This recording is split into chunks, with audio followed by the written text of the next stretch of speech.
Di Gaza Selatan, muncul kelompok baru yang menentang Hamas. Kelompok ini dipimpin oleh Hossam Al-Astal, seorang mantan pejabat otoritas Palestina berusia 50 tahun. Al-Astal mengumumkan pembentukan milisi bernama Pasukan Serangan Melawan Teror di desa Kizan Al-Najjar dekat Khan Younis. Ia mengeklaim kelompoknya mendapat dukungan dari Israel berupa makanan, listrik, bahkan perlengkapan militer.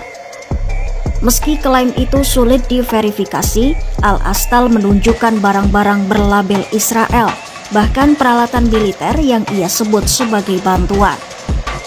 Namun, pasukan pertahanan Israel menolak berkomentar mengenai hal tersebut.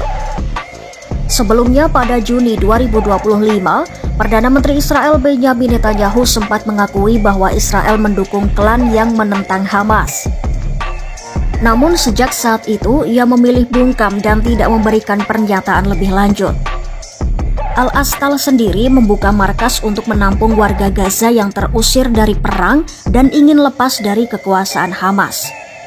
Ia menawarkan makanan, air, tempat tinggal, dan perlindungan bagi keluarga yang datang kepadanya. Dalam wawancara dengan media Israel, ia mengatakan puluhan keluarga sudah tinggal di perkemahannya dan ratusan lainnya segera menyusul.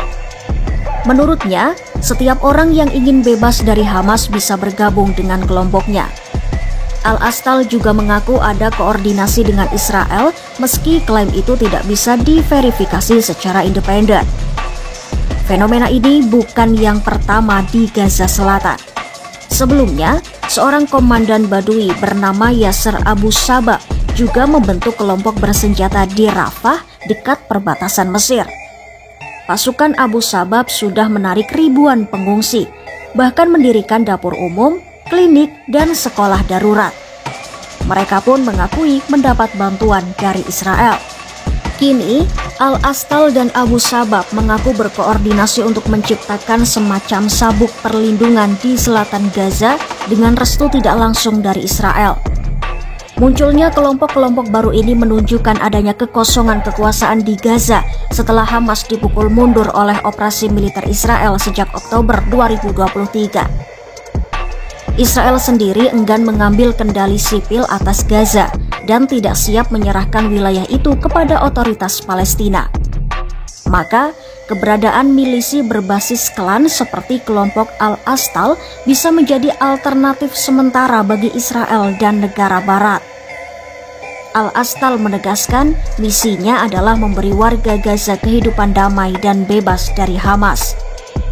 Ia bahkan mengirim pesan langsung kepada rakyat Israel bahwa ada orang-orang di Gaza yang ingin hidup berdampingan secara damai. Meski begitu, keberadaan kelompok ini penuh kontroversi. Hamas menuduh Al-Astal sebagai kolaborator Israel, bahkan pernah menjatuhkan hukuman mati padanya di masa lalu. Al-Astal sendiri mengaku pernah beberapa kali dipenjara oleh Hamas, namun tetap bersikeras menentang mereka sejak awal. Ia mengeklaim lebih dari 80% warga Gaza sudah tidak menginginkan Hamas kembali berkuasa, tapi banyak yang takut akan balas dendam jika Hamas bangkit lagi. Iya, kehadiran milisi anti-Hamas seperti yang dipimpin Hossam Al-Astal dan Yasser Abu Al-Sabah memperlihatkan babak baru di Gaza Selatan. Mereka menawarkan perlindungan, makanan, dan janji kehidupan tanpa Hamas dengan dukungan diam-diam dari Israel. Namun, masa depan mereka masih penuh tanda tanya. Apakah benar bisa jadi alternatif pemerintahan di Gaza? Ataukah hanya sekadar alat baru dalam konflik panjang Israel-Hamas?